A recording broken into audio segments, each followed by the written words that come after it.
Welcome to Speaking Out for International Women's Day 2021.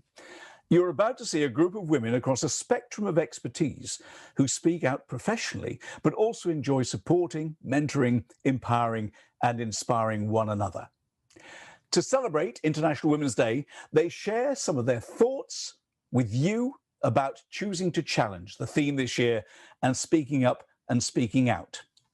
Whether it's getting into the right mindset, how to have difficult conversations, how to find your voice to communicate effectively, how to develop your leadership style, how to lead from the edge, or ways of increasing your courage to speak out yourself. Enjoy the conversations, and contact details for each speaker can be found at the end of the program. Our first speaker is an expert in the field of conflict resolution, known to her clients as the Barefoot Mediator, and author of How to Beat Bedlam in the Boardroom and Boredom in the Bedroom, and the authority guide to conflict resolution. She helps people in all walks of life to become resolutionaries, teaching them the basic skills of mediation. She enables people to deal with difference and diversity in ways that are non-adversarial and solution-focused. Her mission is to create a tribe of barefoot mediators equipped to lead and inspire others in times of change, challenge, and crisis. Speaking out about the power of conversation in challenging times, please welcome Jane Gunn. So why is conversation so powerful in these challenging times? More than ever, people are experiencing tension in everyday relationships, disagreement with colleagues we no longer meet with, anyone feeling zoomed out, arguments with family members as we juggle work, home life. Yes, my husband did creep past the office in just a towel during a board meeting, and internal conflict created by stress of the times we're living in, COVID hair being one of them. Does that sound like you? All of these issues have been multiplied and magnified over the past year. And as I explore in my book about bedroom and boredom, there is an enormous overlap between the impact of challenges we experience at home and at work. So I've got 3 quick tips for those of you listening. Avoid. I know most of us avoid conflict till it's too late. And so I have a mantra: whatever is unspoken is hardest to change. So tip 1 is recognize when you're avoiding dealing with a difficult situation or having a challenging conversation. Diversity. More than ever, we find ourselves disagreeing with others, whether it's lockdown, COVID, Brexit, climate change. There are so many big problems in the world right now. And that diversity of views is actually a good thing. Why would we necessarily agree about them all? So tip 2 I teach and you can learn is to disagree without being disagreeable. And the 3rd is awareness. The second mantra I have is we speak least about the things that matter most.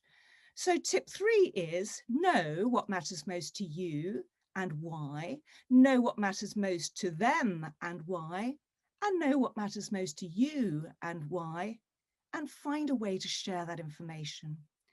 So on this International Women's Day, I choose to challenge you to recognize the power of conversation, recognize when you're avoiding it, learn to disagree without being disagreeable, and know who and what matters most to you and why.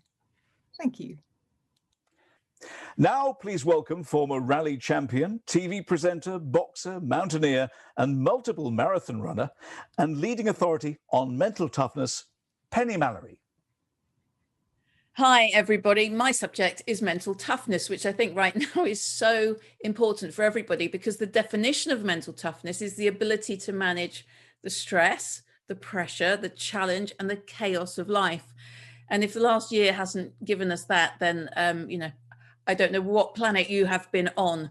So mental toughness, the more we can develop it, and it is completely developable, the more we are likely to have a relaxed, enjoyable time and take things in our stride rather than getting really stressed. So I wanted to just share with you the 4 aspects of mental toughness. The first one is control, how much you feel in control of your life. And some of us are feeling really out of control right now.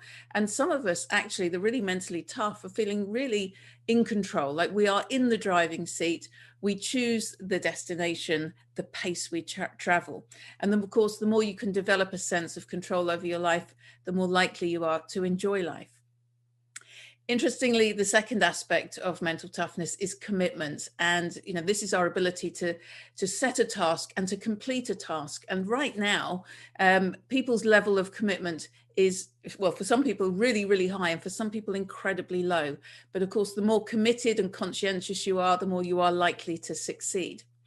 So we've called this event Choose to Challenge, and challenge is actually the third aspect of mental toughness, seeing a challenge as an opportunity, not a threat. There is usually, almost always, something in every situation that we can take to be useful, for good. So to see a challenge as an opportunity is really important. And lastly, it's confidence. Now, the sort of strap line of this event is speaking up and speaking out, and actually that's something that requires a lot of confidence. And in my experience, I've dealt with so many leaders, both genders of course, but I do see a common thread with ladies who lack confidence to speak up and speak out. You know, they're incredibly bright, incredibly able, capable, but just lacking that confidence to speak up and speak out. And you can develop that ability, and I would really encourage you to do that. So mental toughness can be developed. You're stuck with the genes that you're born with, but you can definitely develop your mental toughness. And that's what I do with people every single day. So I'm wondering, what would happen to your life? What would change? What would improve if you could develop your sense of control, your level of commitment, your ability to see every challenge as an opportunity, and your confidence in your ability, your own ability, and your confidence around other people? Just what would happen to your life? Penny, thank you very much indeed for that. Our next speaker is a presence and performance specialist and Amazon best-selling author of Performing as You: How to Have Authentic Impact in Every Role You Play. In her dynamic work with leaders worldwide, her message is that if all the world's a stage, the greatest role you ever get to play is yourself. In talking about finding your true voice, she encourages women leaders to get fit for the job of communicating like it matters by paying attention to their own voices. This results in the power to influence and make a difference. Please welcome Dr. Diana Theodoros. Hi, it's great to be here. You know, the eloquent American poet Maya Angelou once said that words mean more than what's set out on paper, that it takes the human voice to infuse them with meaning. And I'm thinking about International Women's Day, and how if we choose to challenge, we need to hear women's voices and values and vision permeate this field of enlightened leadership. We need to communicate like it matters. So my question to start with is, when is the last time you heard your own voice, truly heard your voice? You know, so many women that I coach say to me, I don't like the sound of my voice. I just heard it on a recording. And what I think they mean is, it's not reflecting what I'm feeling inside about the quality of my messages or creating that deep listening space with my audience. So when we go into this realm of communicating like it matters, the first thing we have to pay attention to is this glorious instrument called the human voice. This is your primary instrument to communicate like it matters. So the first question is, am I paying intention and attention to my voice before I present or speak, or am I just preparing my content? It is not a soft skill, this whole business of communicating beautifully. It takes physical fitness. It takes fitness for the job. And you know, here's the great news. Whether you know it or not, you've all got a portable voice gym. And what I mean by that is, think about your life voice, the voice that you use every day outside of the workplace or those Zoom calls or conference calls. Think about the voice that reads the bedtime story, or the voice that called your dog across the field, or perhaps the voice that rises in righteous indignation when you hear something on the news. Or before COVID, imagine that reunion at the airport where you were just elated to see a loved one. Each of you has an extraordinary range and energy of vocal dynamics and expressivity. You just forget to use it. So first up, play your range. The next thing is to think about inspiration. You are always an audience as well as a performer. So be aware, who are the speakers and communicators that truly inspire you? Anything that inspires you is also in you. So steal well and make it your own. On the same subject of inspiration, I would also implore you and encourage you to fall in love with language. Find texts, poems, songs, great speeches, anything that inspires you that is extraordinary language. And just find out what happens when you inhabit that great language out loud. Your voice, your body, your breath, your entire being rises to the occasion and you feel magnificent. And while I'm on the subject of out loud, practice as much as you can out loud instead of reading your notes in your head silently. When your voice hits the airwaves, it gives you great feedback. It tells you right away, am I aligned with my messages or am I struggling? And finally, declare your intention. Ask yourself very simply, how do I want to be heard? Intention directs expression. It's that simple. So, great news, you have become friends and ally with your own voice. And now you just need a tiny bit of courage and confidence to speak up and speak out. And the greatest resource for that is your own life story. When you think about those powerful lessons from your life, and you truly value and honor your life story, you are rooted and grounded in your true voice. And that is what gives you the courage to speak up and speak out. So today, International Women's Day, lift up your posture, open your mouths, and bring the true voice that you have to the world. It is a gift.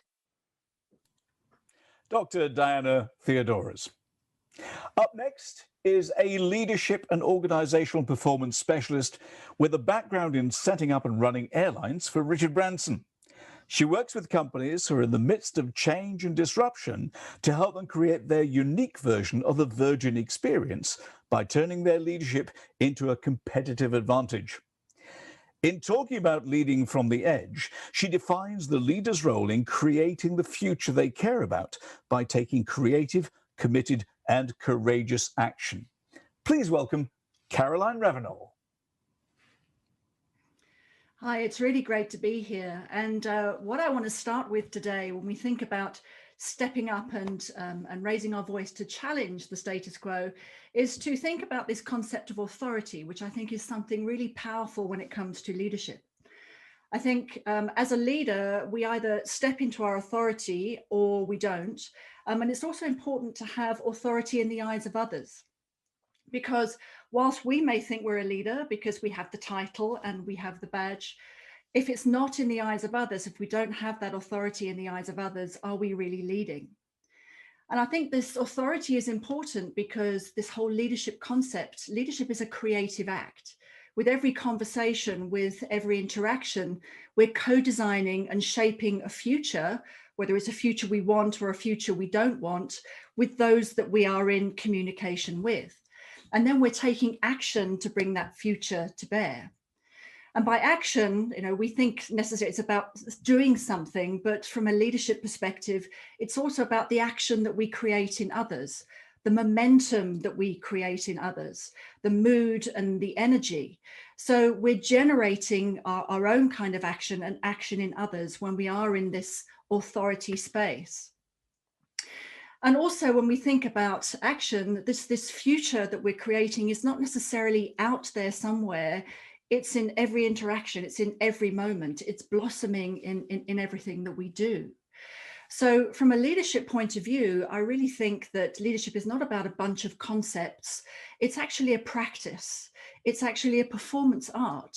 It's something that, for me, leadership is about, it's a full body contact sport. We're either shaping the environment that we're in with aliveness and passion, or we're killing it. So we're our primary asset for changing what is going on in any moment.